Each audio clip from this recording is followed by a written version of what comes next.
जय श्री राधे राधे। आज मैं आपसे एक ऐसे संयोग की बात करने जा रही हूँ जो हर साल नहीं होता, और जब होता है तो लोगों के मन में डर भी पैदा करता है, जिज्ञासा भी और कई सवाल भी। एक तरफ होली, रंगों का त्योहार, खुशी का दिन, बुराई पर अच्छाई की जीत का प्रतीक, और दूसरी तरफ उसी समय चंद्र ग्रहण। क्या यह सिर्फ एक खगोलीय घटना है या कोई संकेत? क्या यह शुभ है या अशुभ? क्या हमें डरना चाहिए या इसे समझना चाहिए? आज हम धर्म, शास्त्र और अनुभव तीनों की रोशनी में इसका सच जानेंगे। और इस वीडियो को पूरा जरूर देखिएगा, क्योंकि अंत में मैं आपको बताऊंगी इस संयोग में छिपा असली संदेश क्या है। हमारे शास्त्र ग्रहण को केवल आकाश की घटना नहीं मानते। पुराणों में कथा आती है कि जब समुद्र मंथन हुआ तो एक असुर देवताओं का रूप बनाकर अमृत पीने लगा। भगवान ने उसका सिर अलग कर दिया, लेकिन अमृत उसके गले तक पहुंच चुका था। उसी से राहु और केतु बने।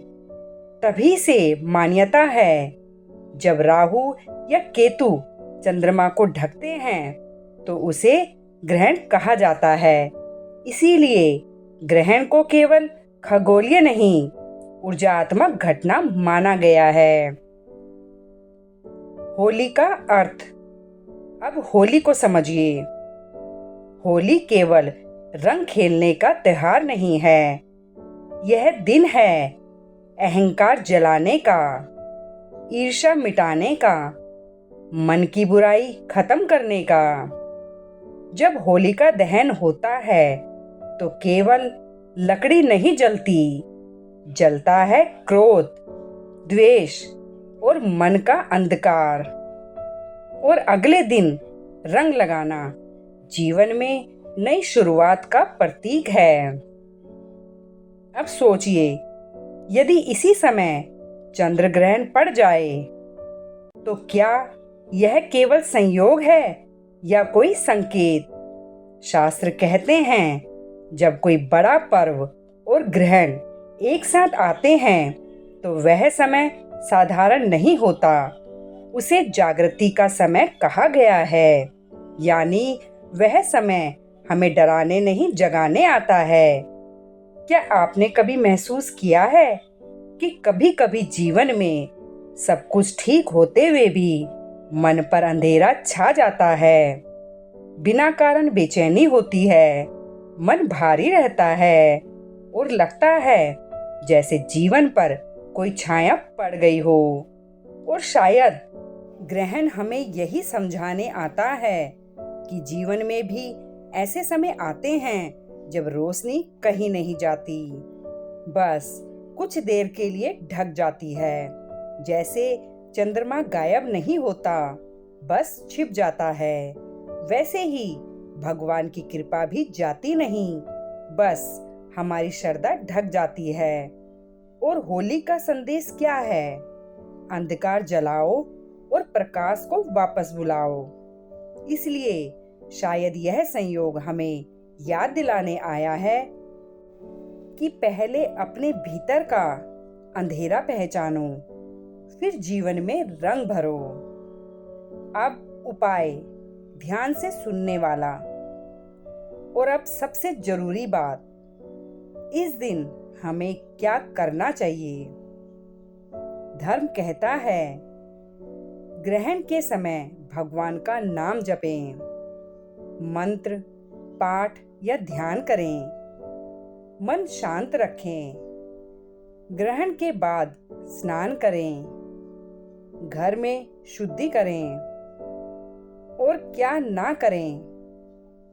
ग्रहण के समय भोजन ना करें, झगड़ा ना करें, नकारात्मक बातें ना सोचें और बेवजह बाहर ना जाएं।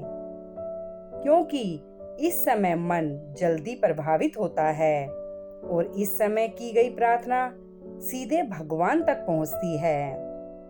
ध्यान रखिए भक्तों, ग्रहण भगवान का क्रोध नहीं बल्कि स्मरण है। जैसे बादल सूरज को ढक लेते हैं लेकिन सूरज वहीं रहता है, वैसे ही ग्रहण हमें बताता है ईश्वर की रोशनी हमेशा है, बस कभी कभी हमारी श्रद्धा ढक जाती है। तो इस बार होली की रात डरना नहीं, भक्ति करना है, रंग खेलना है।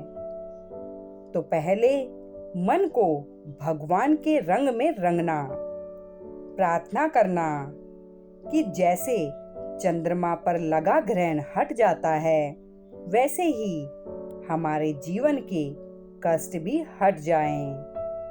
अगर आज की यह बात आपके दिल को छू गई हो तो प्लीज कमेंट में जरूर लिखिए जय श्री राम या जय बजरंगबली। और अगर आप ऐसे ही धार्मिक, सच्ची और जागृति देने वाली वीडियो सुनना चाहते हैं तो चैनल को सब्सक्राइब जरूर करें, क्योंकि यहाँ हम डर नहीं फैलाते, हम विश्वास जगाते हैं। धन्यवाद। जय श्री राम।